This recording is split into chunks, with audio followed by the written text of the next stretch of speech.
Hello again, Year 6. Today in our reading session, we're going to be looking at the second chapter of Private Peaceful. We're not going to read the whole chapter today. So although you got the whole chapter in your documents for today, you only need to read the first 3 pages as we go through them. At the end of those 3 pages, you're going to get some retrieval questions. Now, these are the ones where we pull information out. And as we read through them, we'll look at some vocabulary. Okay. So we're going to read through these 3 pages, thinking about how Tommy and Charlie's lives are developing and what we're learning about what's happened within them. And we're going to think more about how these characters are developing. Okay, so we're going to retrieve some information, pull some information out. Okay, now our first page is page 18.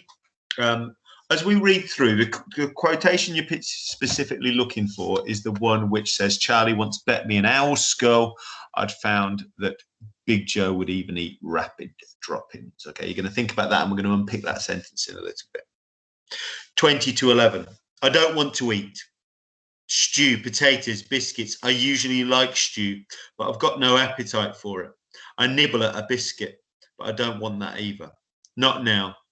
It's a good thing Grandma Wolf isn't here. She always hated us leaving food on our place. Waste not, want not, she'd say. I'm wasting this, Wolf woman, whether you like it or not. That first paragraph, again, as a reader, really hooked me in, made me think, something's wrong, isn't it? The narrator is very unhappy to choose to not have food at the moment, choose to not eat.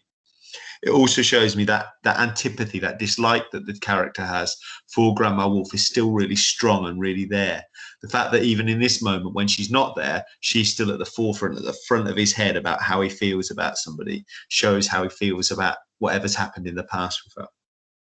But it's got me hooked. I thought it was a really powerful piece of writing. Big Joe ate more than the rest of us put together. Just before we carry on with that element, what I found really interesting as well is the butterflies after the first paragraph. They told me maybe that I'm moving from the time and place where that first paragraph was. Big Joe ate more than all the rest of us put together. Everything was his favourite. A great sentence. Everything was his favourite. He's not going to be small if everything's his favourite. Everything was his favourite.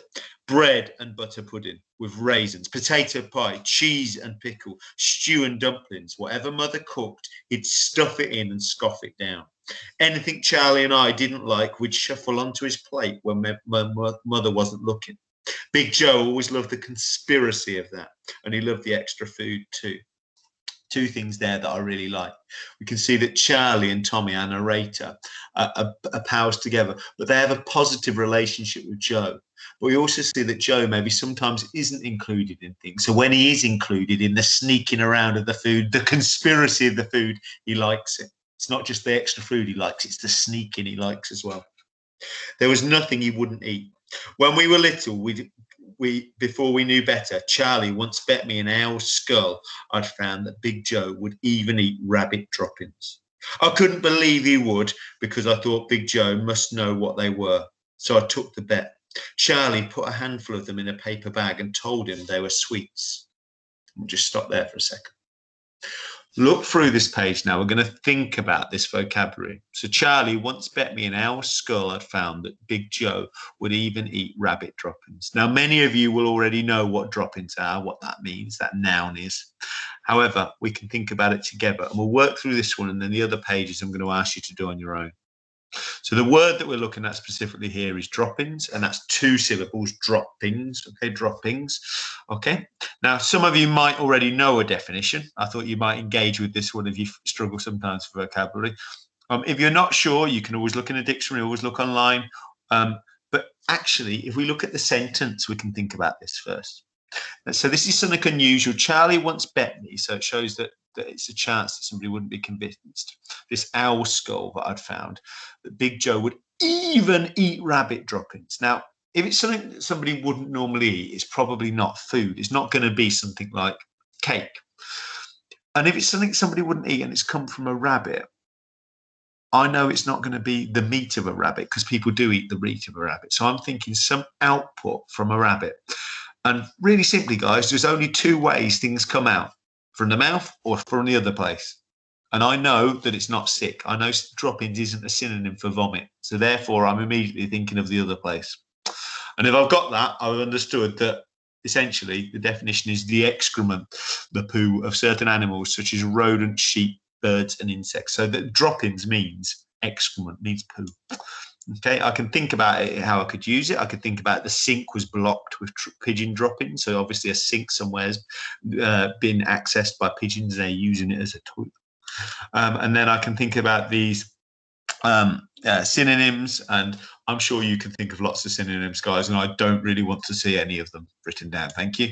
And I can think as well of some antonyms. Now the antonyms are quite interesting because fundamentally this is waste product, and in your year 4 work on digestion you would have learned that through our intestines we eventually get rid of our waste product, our excrement.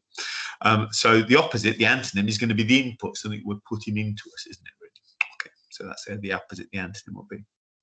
We'll move forward now. We're going to think about two other pages. As we do this, we're going to think as well about 2 other elements of vocabulary. And when you're doing those elements of vocabulary, I'd like you to pause at the end of the page and try and complete the elements like we've just done for this vocabulary element for page 18 for yourselves. Okay, so you can see if you can unpick those elements of vocabulary.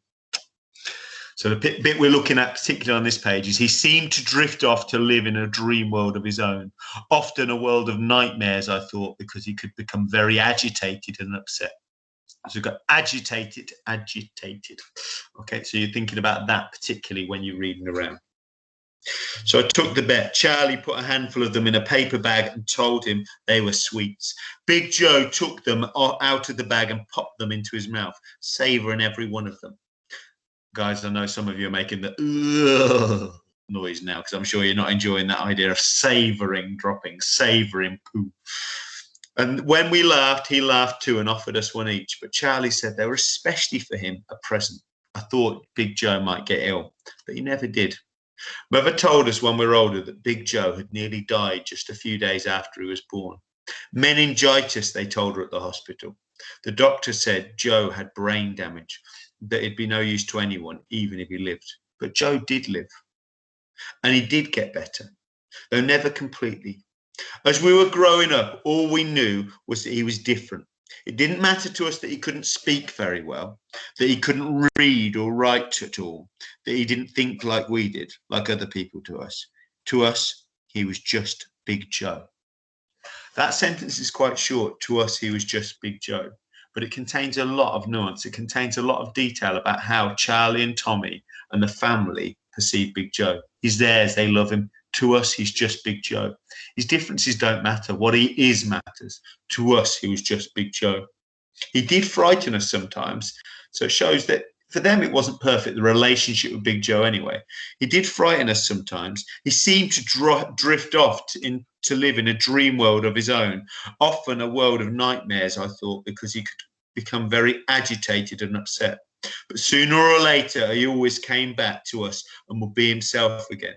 The Big Joe we all knew.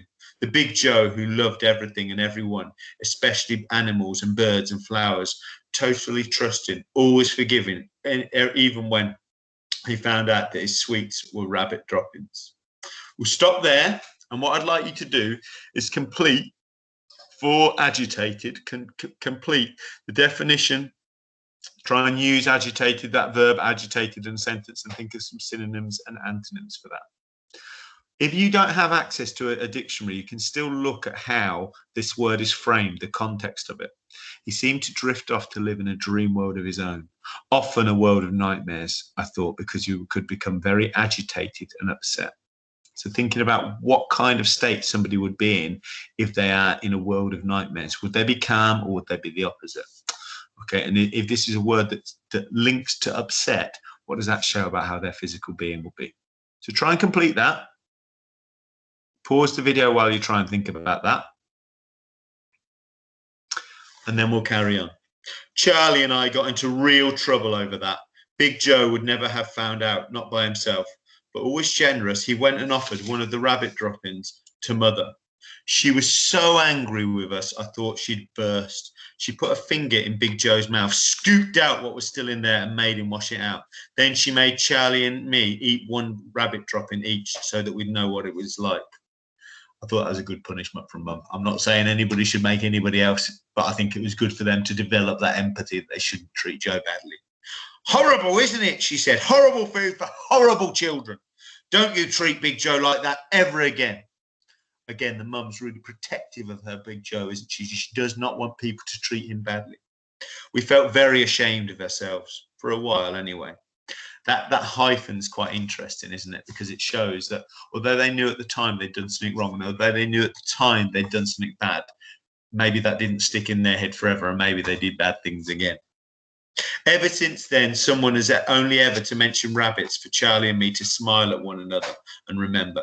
It's making me smile now, again now, even just thinking of it. It shouldn't, but it does. In a way, our lives at home always revolved around Big Joe. How we thought about other people depended largely on how they behaved with our big brother. It was quite simple, really. If people didn't like him or were offhand or treated him as if he was stupid, then we didn't like them. Most people around us were used to him, but some would look the other way, or worse still, just pretend he wasn't there. We hated that more than anything. Big Joe never seemed to mind, but we did on his behalf, like the day we blew raspberries at the Colonel. And we'll stop there.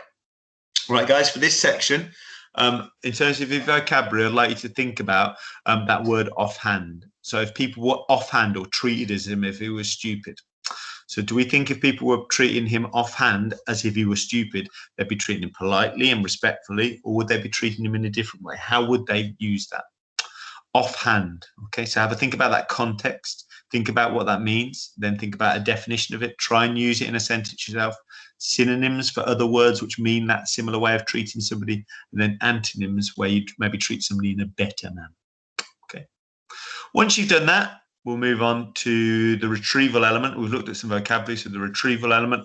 So if we look at the first page again, if we go back to that in the second, page 18, we've got to find and copy a phrase which shows that Joe had a big appetite.